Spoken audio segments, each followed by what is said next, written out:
Assalamualaikum warahmatullahi wabarakatuh. Perkenalkan, nama saya Fitri Patricia Suzan, MPM 5019152, Prodi PGSD semester 3. Baiklah, saya di sini akan memenuhi mata kuliah dari belajar pembelajaran dengan dosen pengapu Bu Mahreta Widya NPD. Baiklah, di sini saya akan mengambil pembelajaran terkait solusi dari kasus nomor 1, yaitu saya akan memberi mata pelajaran yaitu IPA dengan materi mengenal tanaman obat. Dan metodenya yang saya gunakan adalah metode demokrasi. Dan evaluasinya yaitu psikomotor, efektif, dan kognitif. Dan kasus yang nomor 2, saya akan memberikan bagaimana agar komunikasi dan kerjasama antara siswa dan guru mampu tercipta dan menjadikan pembelajaran lebih efektif dan lebih menyenangkan. Assalamualaikum warahmatullahi wabarakatuh. Selamat pagi anak-anak, bertemu lagi dengan Bu Fitri. Hari ini kita akan belajar pelajaran IPA tentang mengenal tanaman obat. Nah, anak-anak, jika mempunyai lahan kosong seperti perkarangan sekolah atau rumah, anak-anak bisa melakukan penghijauan sebagai wujud peduli lingkungan. Apa salah satunya?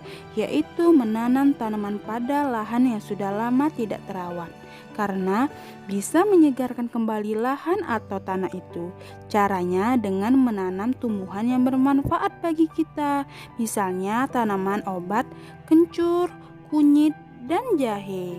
Nah, anak-anak, simak informasi yang Bu Fitri berikan tentang perbedaan contoh tanaman obat yaitu kencur, jahe, dan kunyit. Mulai dengan kencur anak-anak. Kencur merupakan salah satu jenis tanaman obat dan sangat mudah untuk ditanam.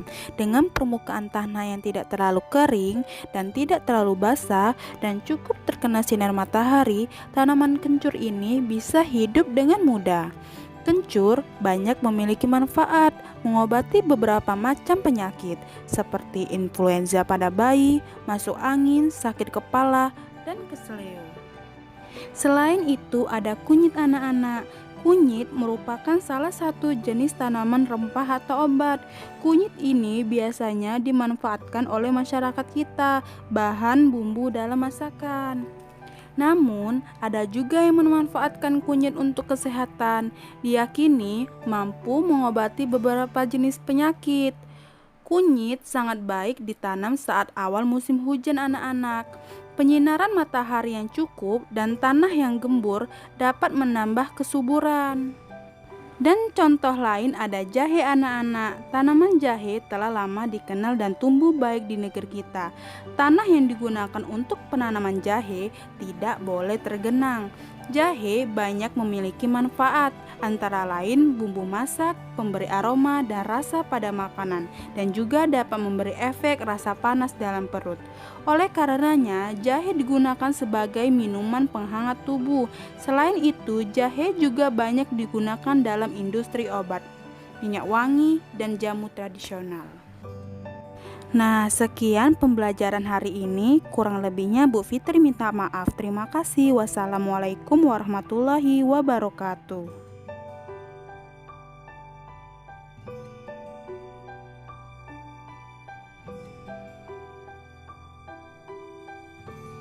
Di kasus nomor 2, bagaimana agar komunikasi dan kerjasama di antara siswa dan guru mampu tercipta dan menjadikan pembelajaran lebih efektif serta menyenangkan?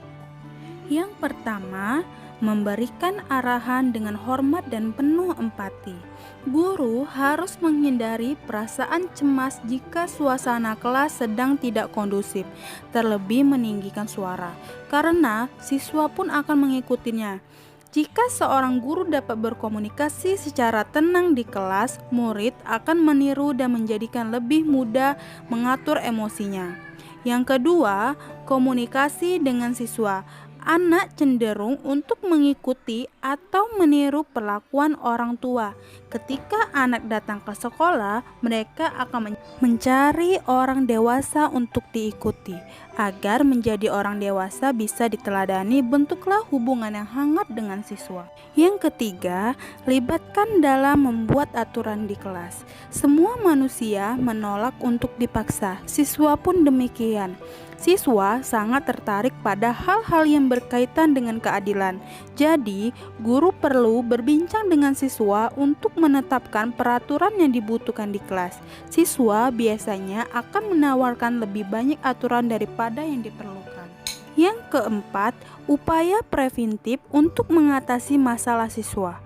Upaya preventif perlu dibangun untuk mencegah siswa terjerumus dalam gangguan yang lebih dalam. Guru harus membangun empati kepada siswa. Pastikan berhubungan dengan siswa setiap hari, walaupun untuk waktu yang singkat.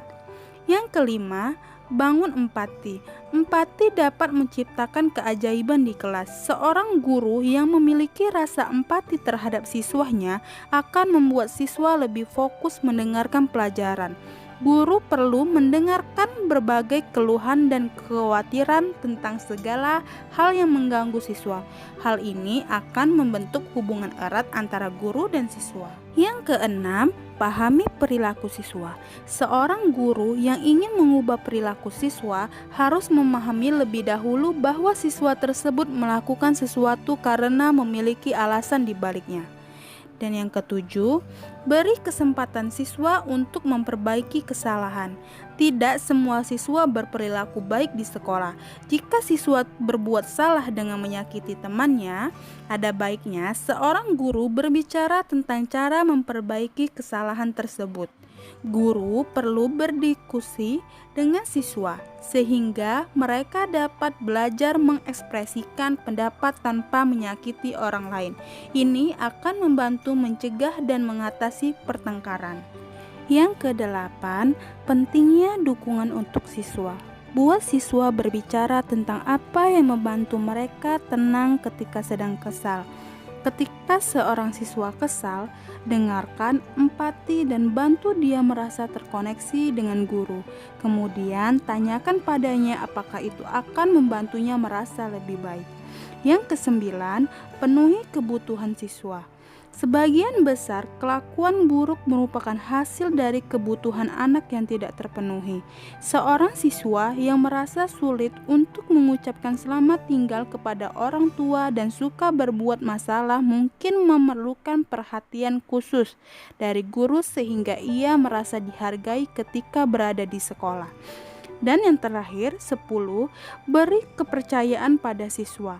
Siswa melihat diri mereka di dalam sosok guru dan mereka beranggapan guru selalu benar mengenai siswa. Kebanyakan orang dewasa memiliki cerita tentang guru yang membuat perubahan besar dalam hidup mereka. Guru itu mempercayai dan membantu memenuhi potensi muridnya. Kepercayaan merupakan hadiah terbesar yang bisa diberikan kepada siswa. Dan itulah materi yang sudah saya jelaskan tadi dan tugas dari mata kuliah belajar dan pembelajaran. Saya akhiri. Wabillahi taufik walhidayah. Wassalamualaikum warahmatullahi wabarakatuh.